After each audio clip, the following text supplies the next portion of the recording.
उम्र का ये भी एक पड़ाव है। जरा पहचानिए इस चेहरे को। यह है टेकचंद।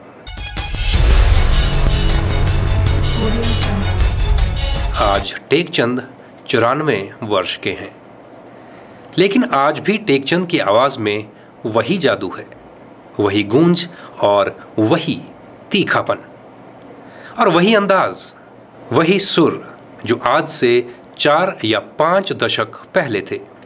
टेकचंद 94 वर्ष के हो चुके हैं और अपने उन दिनों को याद करने की कोशिश कर रहे हैं जो आज उनके लिए किसी धुंधली तस्वीर की तरह है, क्योंकि याददाश्त अब कुछ कम होती जान पड़ रही है। लेकिन एक बात आज भी मानने लायक है कि टेकचंद आज भी अपने व्यक्तिगत कार्यों को खुद ही करते हैं। रोजमर्रा के काम जैसे दुकान से सब्जी लाना या फिर घर के और कई छोटे बड़े काम। बनाने और अखबार और सभी बेचाने,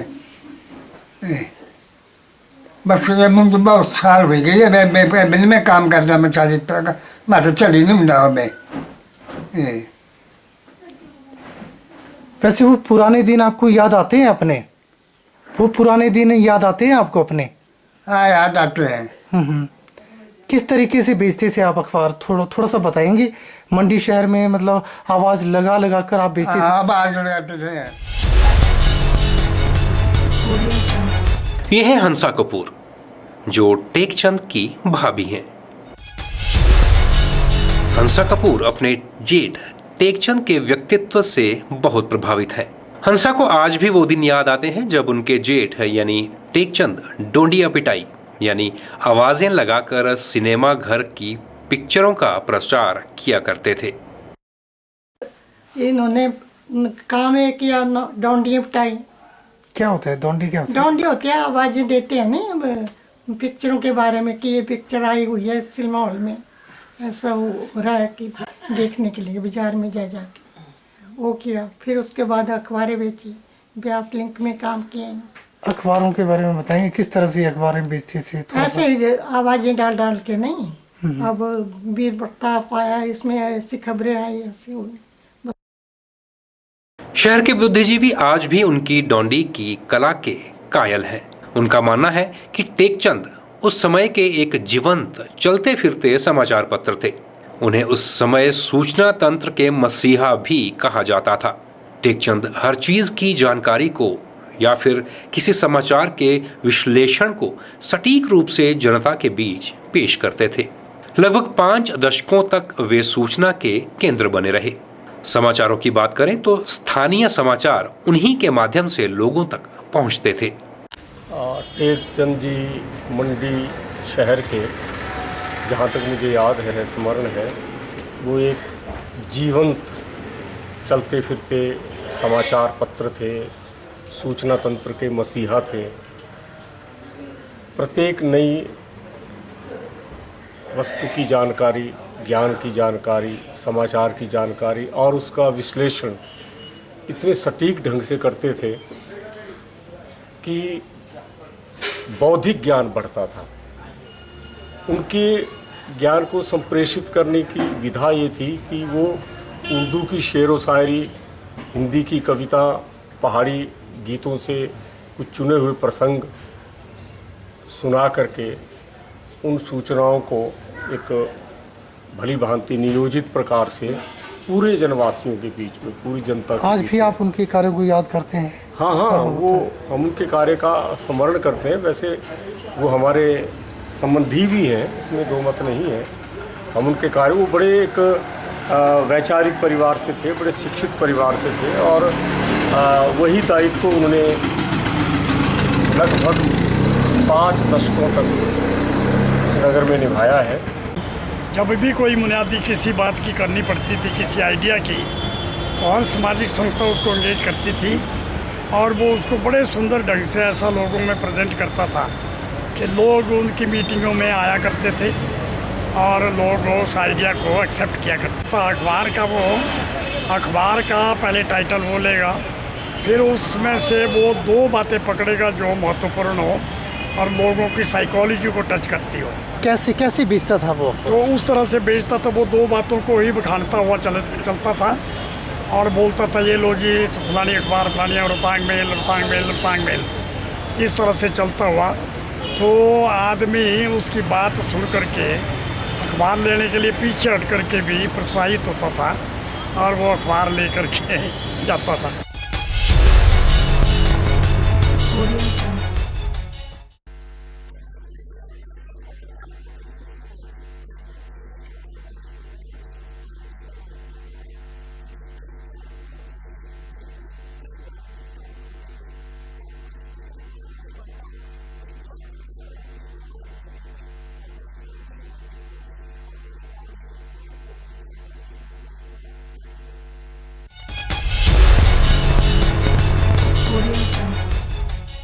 जो उनका जॉब था उसमें बड़े दिलचस्पी थे और बड़ी दिलचस्पी से काम करते थे। अखबार बेचते थे, जोर से उस अखबार खाने मिलते हैं, या फलानी अखबार आ गया, फलानी खबर आ गई मंडी की, या फलानी खबर है, फलानी ऐसा हो गया, जो भी नई नई खबर होती है उसके बारे में जोर जोर से बोलते थे। आज भी ऐसा कुछ देखने को मिलता है आपको?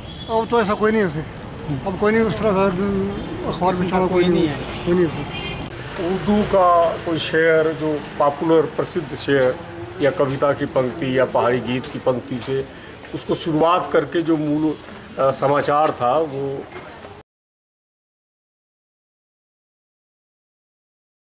उनको एक एक करके वो इस ढंग से आवाज लगाकर बोलते थे, आवाज लगा करके इस ढंग से प्रस्तुत करते थे कि वो समाचार पत्र धड़ाधड़ बिक जाता था। टेकचंद के विचार और टेकचंद की शैली जो वे इस्तेमाल करते थे किसी भी प्रोडक्ट को बेचने के लिए, इन सब के बहुत से लोग कायल थे। अपने कुछ इसी प्रकार के एक्सपीरियंसेस को शहर के कुछ वरिष्ठ पत्रकारों ने भी साझा किया। जब वो मंडी शहर में अखबारें बेचा करते थे या किस तरह की जो है बुनियादी किया करते थे, जिसको हम डॉन्डी भी कहते हैं, तब वो बड़ा अंदाज था उनका और बहुत एक बड़ा सुंदर अंदाज में जो है वो हर चीज़ को जो है वो बयान करते थे। जी, किस प्रकार का अंदाज था? किस तरह वो जब भी उन्होंने कोई अखबारें बेचनी होती थी, जैसे उतासन शास्त्री अखबार कहते थे शक्ति दर्शन, तो जो उसकी जो हेडलाइन होती थी उसको बड़ी प्रमुखता से बड़े अंदाज से वो अपना उसको बयान करते थे, ताकि लोग जो है एकदम से उसको देख के कि उस अखबार में आज क्या ऐसा छपा है जिसको लोग टेकू जो है इस तरह से अंदाज में उसको बेच रहे हैं, तो लोग जो है अखबार खरीदने के लिए ललायत हो जाते थे। जैसे उदाहरण के तौर पे उन्होंने एक दिन अपने हाथ में अखबार लेकर जोर जोर से चिल्लाना शुरू कर दिया, पंडित सुखराम का दाहिना हाथ कटा, पंडित सुखराम का दाहिना हाथ कटा। तो पंडित सुखराम, तो लोग हैरान हो गए कि ये क्या बोल रहा है, लेकिन बाद में जब अखबार पढ़ी तो पता चला कि पंडित सुखराम के कोई खास एक कार्यकर्ता थे, खास उनके एक व्यक्ति थे, उनकी डेथ होगी और उस डेथ का जो समाचार उसमें छपा था उन्होंने उसको उस अंदाज में बयां किया। कुछ अखबारें जो स्थानीय अखबारें थी उनको लेकर रोज जगह जगह बेचते थे। किस प्रकार के अखबारें? कौन? हर मोहल्ले साप्ताहिक अखबारें जो होती थी उसको बेचते थे और जगह जगह हर मोहल्ले में जाके वो नया कुछ उसमें जो विशेष रूप से कुछ नया लिखा होता था उसके नाम लेकर वो उस अखबार को बेचते थे। न केवल अखबारी बेचते थे बल्कि नगर परिषद भी उसका लाभ उठाते थे और समय समय पर पानी के बारे में, बिजली के बारे में और इस तरह की कई जो गतिविधियाँ या ज़रूरत पड़ती थी उसके बारे में भी उसकी सहायता दी जाती थी। और उस आदमी को आज भी लोग जानते हैं, पहचानते हैं कि जगह जगह जब वो जाता था तो लोग जानते थे कि पता नहीं ये क्या बोल रहा है, और उसके चारों तरफ आदमी इकट्ठे हो जाते थे और उसकी बात को बड़े ध्यान से सुनते थे। और एक मंडी शहर में, नगर में पूरा मैसेज पूरे मोहल्लों में चला जाता था कि आज कुछ होने वाला है। जैसे मान लो कि बिजली की बात है तो बिजली की बात को लेकर भी वो जब बोलता था कि शाम को बिजली नहीं आएगी या कल बिजली नहीं आएगी तो लोग समझ जाते थे और एक दूसरे से होकर मैसेज चला जाता था कि आज कल बिजली बंद होगी और व्यवस्था लोग अपने ढंग से कर देते थे। अखबारों की सुर्खियों को व्यक्त करने का अंदाज़े बयां लोगों के जहन में इस कदर समाया कि आज भी टेकचंद की यादों का फव्वारा एकदम उमड़ पड़ता है।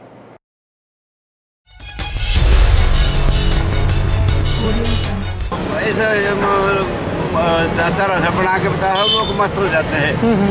खबर छोटी सी होती है पर बना के बेचता है बड़ी, ताकि लोग समझते हैं पर नहीं क्या खबर है, होती है छोटी सी थी और उसे बेचने का अपना ढंग था, हमारा उसको वही ढंग था बेचने का, उसके कारण एक बार अभी बहुत।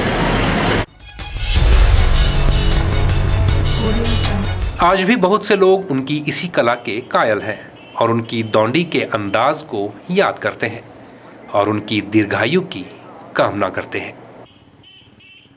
ब्यूरो रिपोर्ट, के न्यूज़, मंडी।